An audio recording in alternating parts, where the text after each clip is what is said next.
man in the robe sat in the nothing, boredom all-encompassing. He created the book, a promise of things to come, but for now an empty tome with a single blank page. He stared longingly at the page, and with a sigh that shook the emptiness, he pulled the blackness from the nothing, making way for the colors and light of the stars. With a thought that took eons to form, he spun a shimmering glass pot and filled it with the blackness he caught, making it fluid and brimming with his imagination, an inkwell sewn from the universe itself.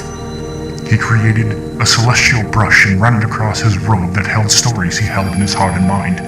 He wanted a universe that danced in a cosmos he imagined, a creation story there resting on his shoulders, and after a moment's contemplation, which took many ages in real time, he put brush to the page and began to spin the world. Quickly, his mind began to stir, and he knew instinctively what his world needed. Moon, sun, life-giving light and restful shadow. Places to stand aside from the water, cold, hot, mixing to make rock, mountain, stream, lake.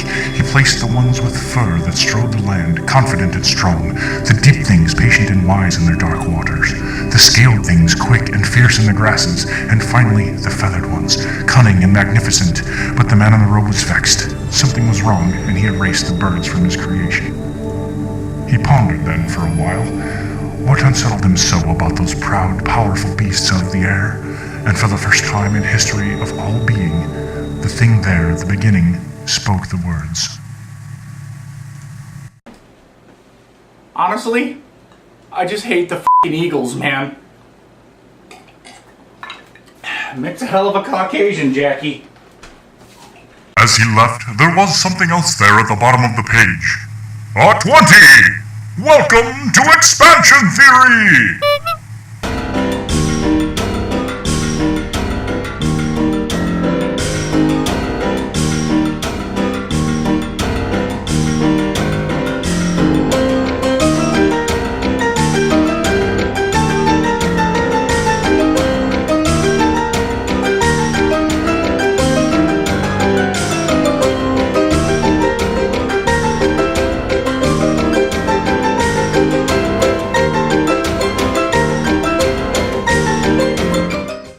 So this is a pile of junk.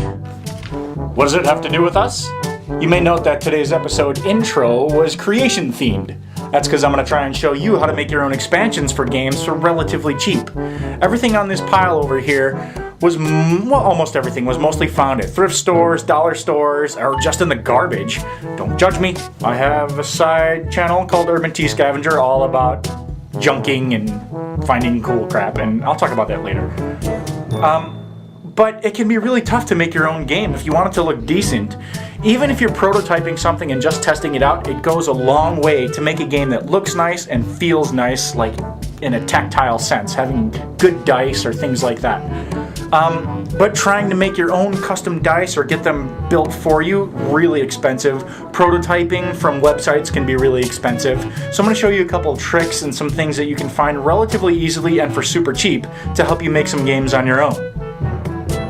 So Free RPG Day just happened this year. And for 2014, there's some really cool stuff. I got some Cosmic Patrol supplements, which are really, really neat. I got some more stuff from Lamentations of the Flame Princess, which is a really creepy set of scenarios. Shadowrun Quick Start Guide. Warhammer pieces and really neat custom dice. So I'm just really looking forward to doing more with my actual games. So I make expansions, you know that much. But did you know that I'm also a game developer? I want to be a professional game developer. That's my big goal. I've got a bunch that I've made already. This here is my holy grail. It's got a couple of card games, it's got a couple of board games, dice games, things like that. And RPG Day this year was so neat, I just want to kick it into high gear and start making stuff again.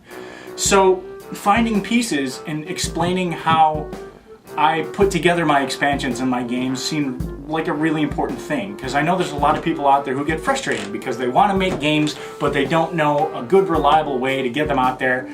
I know a lot of people will, make a game and just put it out on notebook paper or graph paper or something like that. And of course, if you're just testing the game yourself, that's totally fine. You need to start somewhere and you need to be able to figure things out before you produce it enough to be prototyped. But once you start showing your game off to other people, how it looks, how it feels, how it's put together graphically is really important. So these are some of the things that I use most often to make my own games. So by way of example, one of my board games is called Trials of Tascori. It's a big military style, sort of risk-ish kind of game where you have to conquer areas and conquer land and move armies, whatnot. So this game was a little harder to make just because this board, I had to put a lot of time into it. It's very basic now because there's only a couple colors. This is just nice paper and some Prismacolor colored pencils and some Sharpie for the edges, the borders here. Even though it took a little while for me to actually make, it's pretty simple. As long as you find some decent paper, something that's, and I say decent paper as in harder cardstock, something that's a little thicker than normal. This isn't just like regular flimsy paper, which will tear very easily. So this stuff is just nice art paper that I found, incidentally. You don't have to use art paper, you could just use cardboard. Cardboard is totally fine. Tear off the backs of cereal boxes, tear apart shoe boxes, or anything that you can find that's harder stock. Don't be afraid to use pretty much anything that you find, as long as you give it some nice color.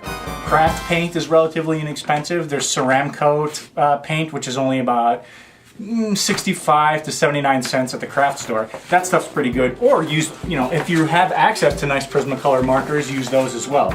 Art supplies, unfortunately, are really expensive. The cheaper art supply you have, usually the worse quality it's going to be, but that's okay. So for this game, the problem was that I need pieces to be able to prototype the game that are specific sizes. The game relies on armies being moved around, but each piece has to be a certain size. There's a small size, a medium, and then larger size, and then there's like an epic size. So I can't make pieces, I can't build the molds and then ship them out to a company and have them make them out of plastic. So the first thing I thought of was Cannibalizing, another game I had. Risk is neat, it's fun, but it's had its time, so I just took it apart, yanked all the dice and all the characters out, and these are my figures. They come in variable sizes. You can get different versions of Risk that have different sized pieces, but Risk comes with little cannons, little dudes on horses, and little single army bits. Now let me see if I can show this off to the camera a little closer. You see how the sizes are different? There's a small, here's a wider base, and then the cameras are just the cannons rather, are completely different. So that satisfies most of the pieces that I needed for my game, the variable sizes. But I also needed an epic sized character. And that came in the form of dollar store army guys. Well, these in particular are firemen, but you get the idea. Little plastic army men. They come in different colors now. Back when I was a kid, they were just regular green army men.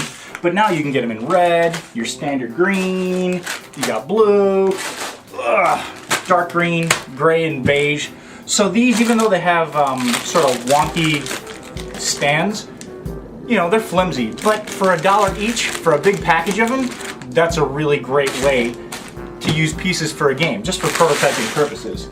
Also, a bonus about the Risk figures is that come in a series of different colors.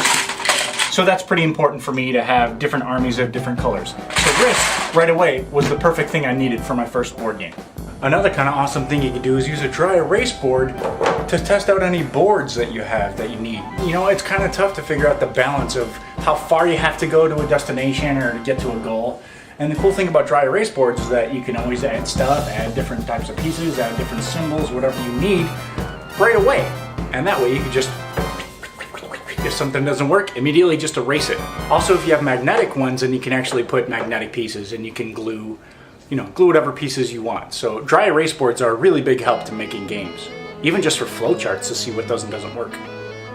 So speaking about cannibalizing other games, the Pirates games that are the constructible card games, the ones that have the little cards where you can punch out and make your own little pirate ships that are really teeny tiny, they come with a bunch of things like these.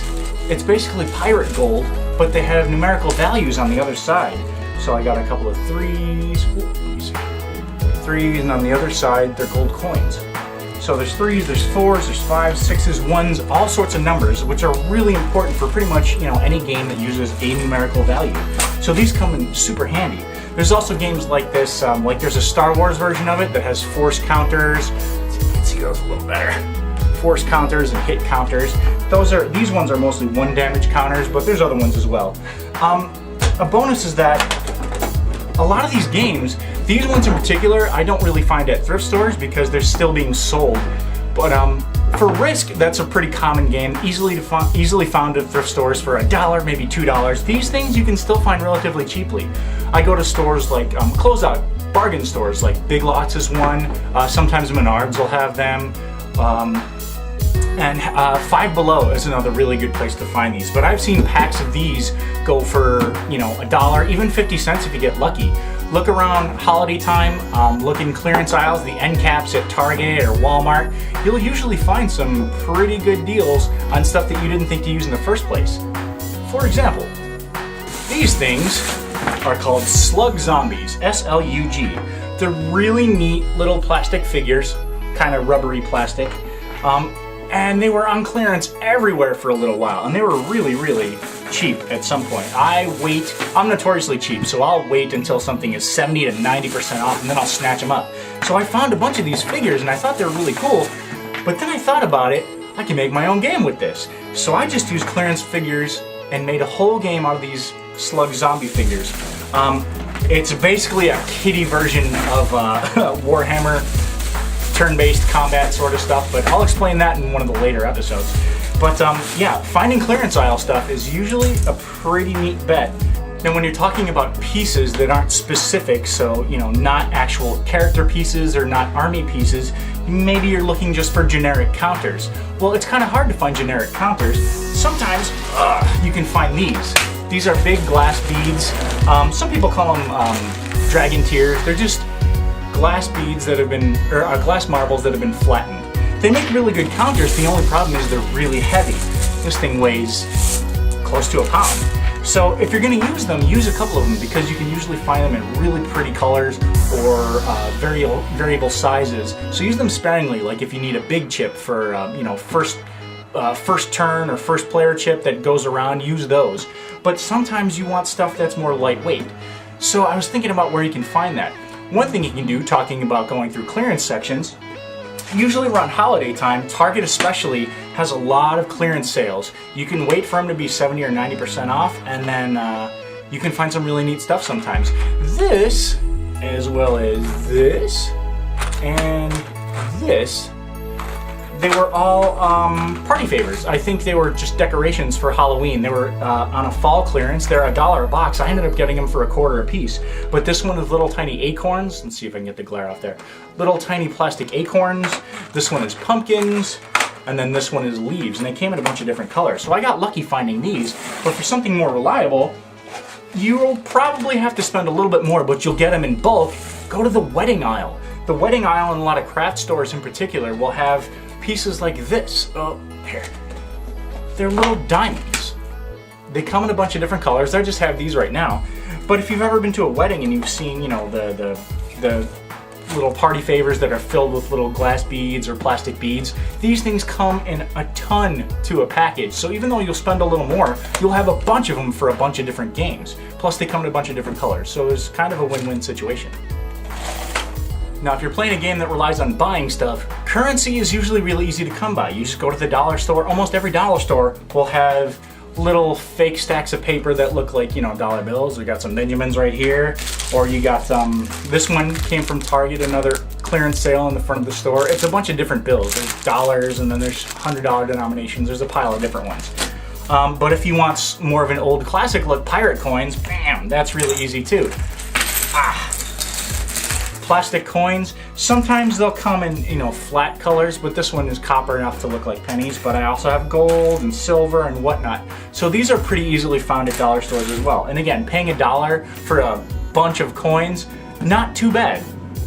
Now, if you have any games that require cards are kind of tough to do because when you just print them out normally on regular paper, they're really flimsy. So one thing you can do is go back to the dollar store, boop, and find little tiny packs of cards. This is a tinier one. If you want to use, there we go. You can see that. Lovely little butterflies. You can use regular sized decks of cards, of course, but I use the tinier ones for prototyping just because they're easier to carry around with me. So in terms of actually getting the cards to look like what you want them to look like, if you'll see up close here, I just Prismacolored a couple of different colors on the edge of the card. Sharpie works, no problem. So it looks a little goofy, but like I said, this game that I'm doing is really in the early stages, so it's not that big of a deal. I can just use that for my own reference. But when I want it to look decent, I'll be able to print them out on these. Oop. These are print or write labels. So basically they're just stickers you can print on and put them directly onto here. You can also buy full sheets of sticker and just cut them up yourself, and that way you can put them directly on your cards. That also makes the cards much more durable because this paint will flake off eventually, marker will flake off eventually, because when you're using cards it's very kinetic and you're constantly using them and flipping them and shuffling them and whatnot. So having sticker labels is a much more practical approach to using cards for a card game. Now, if you're really serious about making unique little pieces, there is one thing you can do that I found is pretty neat, but it takes a long time. This is Sculpey 3. Super Sculpey is another option, but Sculpey clay in general, it's bakeable. Once you build it, you throw it in the oven and then it'll bake for a little while. Sometimes 20 minutes, sometimes a couple hours, depends on how thick you make it. But once you make it, there's a little trick that I found. So this is a little Medusa head that I made out of clay. Let's see if you can see any detail there. There you go, a little bit. So this Medusa head I made out of clay. I found out that if I use a regular old caulking gun and I use 100% silicone caulk, it's 100% silicone, that's important. You can layer it and make a little mold out of anything you make out of clay. I use clay in particular because it's sort of porous. If you use anything that's not porous, it'll stick to it and never come off. So clay is porous enough to where you can actually peel it out. So what I did is I did very thin layers multiple times. It takes a long time for a layer of silicone to dry, so you really got to give it some time. Even give it a couple of days if you need to. If you don't layer it thinly and let it dry, there'll be little pockets of still wet silicone inside your mold, so when you go to use it, sometimes it'll squish out and it'll screw with the integrity of your mold. So as long as you practice a little bit, you'll be able to do things like this. This is the mold that I made from the Medusa head. If you look close, it got a lot of the detail. Silicone caulk gets pretty much all the detail you need. You just have to make sure that when you peel it off, you're really gentle. This has a lot of little nooks and crannies in it. So, the snake hair is really, it was really hard to ply apart, but I got it really well. And then I was able to cast it in, this one is plaster. Get a little bit of shadow on there. Oop. So this one is a plaster mold. It looks just like the original, and there's actually some cracked pieces, so it looks like an ancient Greek sculpture. I thought that was kind of neat. One other thing I found is using vinyl cement patch, the stuff that you use to patch sidewalks. That takes detail really well. You can see that here. There's a gray one. This is vinyl cement patch. And another cool thing about cement patch is it looks just like natural stone, and it's porous like natural stone. So one thing you can do is hit it with some dye or just some really watered down acrylic paint, and it looks really, really neat. So, Sculpey clay, 100% acrylic coating, and then you'll be able to make some really cool designs. Just don't make them too thin, because obviously they'll break down or snap.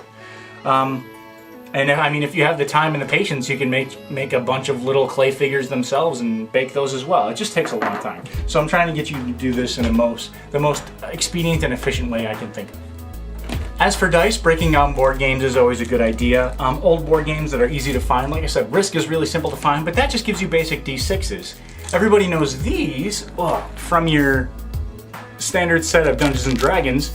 These are pretty easily found if you need different colored dice. But again, going back to Big Lots, or I'm sorry, not Big Lots, Five Below, at least the Five Belows that I've been to, they have boxes or bins of just loose dice, and they have all sorts of weird shapes and designs on them. So I found super cool dice. I found big fatty dice. I found dice that say ounce and tons, and let's see, there were some in different languages. I found some in this one has like little horses. Let's see if you can see that. There's horses and ants and whatever on it. If you dig around, you really find some cool junk. Lots of different colored die 10s, die 12s, die 20s, pretty much every denomination. Dice that are just colors on them. Oop. There. Let's see. Oh, these are really neat too. These have a weight inside them, so when you roll them, the weight settles into the bottom and a depression inside, and it'll keep the actual number on the top. So these are kind of cool. You can hear it rattle a little bit. And then these little tiny Zodiac dice, which I'm definitely going to use in the near future. So look around for loose dice. If you find them online, you can find dice online, but they're going to be expensive. So if you have a Five Below around, give a peek to them fairly regularly. Now, if you want figures that are a little more unique, you might want something that doesn't look like a regular army guy. If you want figures to actually have, physical representations of things, you can, again, cannibalize more board games. I think these little soldiers were from the old Battle Masters set. These are some dudes from Hero Quest. This is a hero, a goblin, and one of the skeletons. D&D, the old D&D box. You can often find when you go to conventions a lot of hero clicks. There's a lot of generic characters in hero clicks. They'll charge you a quarter or a dime a lot of the time. Old beat up Warhammer figures. This is a Skaven. There are also, if you look around, you'll find some old pewter figures, which look really neat, like the old Rel Partha pewters for D&D from a million years ago. The only problem is that they're really fragile and they tend to fall apart pretty easily. This is an old Polly Pocket I found in the alley somewhere. So Polly Pocket ends up being in the game every once in a while. Also, don't be afraid to look at quarter machines. Quarter machines tend to have really neat stuff sometimes. This little skull and crossbones, or this little skull gravestone I found, and these are glow-in-the-dark versions of those gravestones. So that's really cool. Those were a quarter piece. Also, one of the homie dogs, just because he's currently my Cerberus. Now, in terms of finding scenery, if you go to the dollar store, you'll see packages of animals like these, the really cheesy tigers and gorillas, which are good for games too. Sometimes you want a random encounter with a random animal, but those also come with things like this. These are little crappy plastic trees, but when you're using prototype stuff, why not? Little crappy plastic trees have helped me out immensely when I needed to do things, have scenery in games for D&D and what like. But, you could use them for board games as well. Also, another interesting thing to consider is train table stuff. If you go to hobby stores, they're really expensive, but every once in a while you'll find stuff for like the holiday houses that you can buy, the plaster ones that you can paint, sold at craft stores. A lot of the times places like Menards will have really cheap clearance aisle stuff like for train tables or for holiday setups. These are crates and barrels and things like that. Absolutely perfect for a lot of board games. So look around at the holiday section in hobby stores or hardware stores or anywhere that they sell, Americana or crafty stuff. Also, another really cheap alternative you can generally find at the dollar store, just plain old poker chips. Poker chips are a great way to use counters, quick, fast, and easy beyond just playing poker. They're good first player chips, they're good, dealer chips, things like that. So, another bonus too is that the white ones especially, really wide white surface, so you can apply stickers to them, you can apply, you can just paint directly on them or draw directly on them, Sharpie. They take to pretty much anything. So depending on the type of plastic that your poker chip is, they may do a lot of good for you. Another thing I thought of is if you want some really pretty artwork to grace the side of your board or just pieces that need to be much more detailed, you can turn to children's books, especially hardcover children's books. I just cut these up. These were from Spiderwick books. Cut them up and you put them on little stands and they become pretty cool little stand-ups. This is another really pretty one, The Sleeping Woman. But yeah, hardcover kids books, cut them up and they make really neat looking additions to a prototype game. So there's a ton of other stuff that you can do, of course, that I didn't cover, but the last few things I want to talk about today are, if you get lucky and you know somebody with a decent printer, I got really lucky and I found a clearance laser printer, so these ended up printing out really nicely. This is my little kobold wizard from my Goblin Squad game. I have to mention how important the marketing is to a game. Now, I hate the term marketing, but it really is important, so let me show you. Before, I just had the game out, just my dice and my pieces, and people were kind of interested, but all it took was some artwork. And when I laid this out there, people really got interested. Now, to make it pop a little more, I don't know if you can see this, but it's risen up off of the page a bit. I just took a piece of styrofoam and I hot glued it so it actually jumps off the page and leaves a little shadow. But just having this up to encourage people to come and play test your game and check it out is really, really important. So just do some artwork. Put some time into it. It doesn't have to look like this. It doesn't have to look like anything in particular. But as long as it's colorful, usually it'll grab people's attention.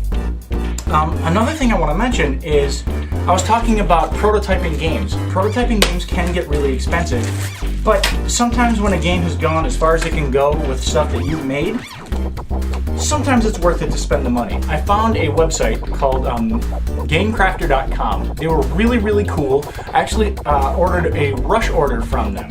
I was going to PAX East in 2013, and I sent a little note to them saying, please, if you can get this out to me, by the time I leave.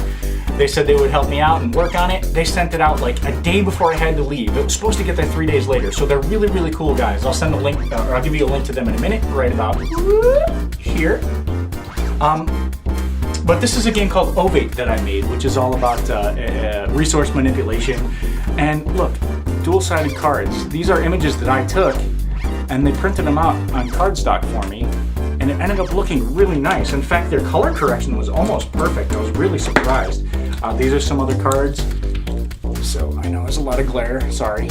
But another cool thing about these cards is that the cardstock is really, really nice. They shuffle very well, and they have this really nice slippery feel. Not quite Magic card quality, because nothing is Magic card quality. Those things are made out of like space age titanium. I don't know what they make those out of.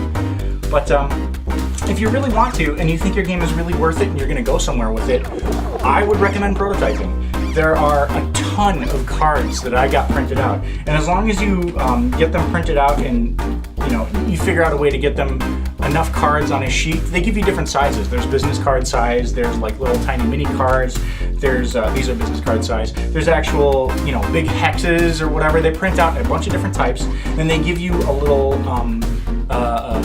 document that shows the safe edges where the image may bleed out of. So if you're at all good with graphics, I highly recommend using the Game Crafter. All this stuff cost me only $20, and the print quality is amazing. So, like I said, if you are going to prototype and you want to do it, quote-unquote professional prototyping, try them. They're really, really worth it, and I'll give you some other links to other prototype places. But yeah, they was really, really worth my money because they're really hard and durable, and they haven't, there's no wear and tear at all. I've shuffled these a ton of times, and the edges are almost perfect. You can kind of see. So, yeah. So yeah, like I said, I know there's a ton of other things that you might think of to make games like this. If you have any other cool ideas that I haven't thought of, or things that you think I might talk about in the future, send me an email at earthwormproductions@gmail.com. Put that right there. You can also go to the blog. It's expansiontheory.wordpress.com. I'll put that right here somewhere. Yeah, send me info, comments on the episode. Hopefully this helped you out. If there's anything else I can help you out with, if you want to ask me anything about making games or just talk about games in general, drop me a line or just send me hate mail. Even hate mail is fun. But yeah, hopefully you enjoyed this episode, and I hope you have a good time making games out there. Remember, stay critical! Keep rolling those 20s. I'll see you next time on Expansion Theory.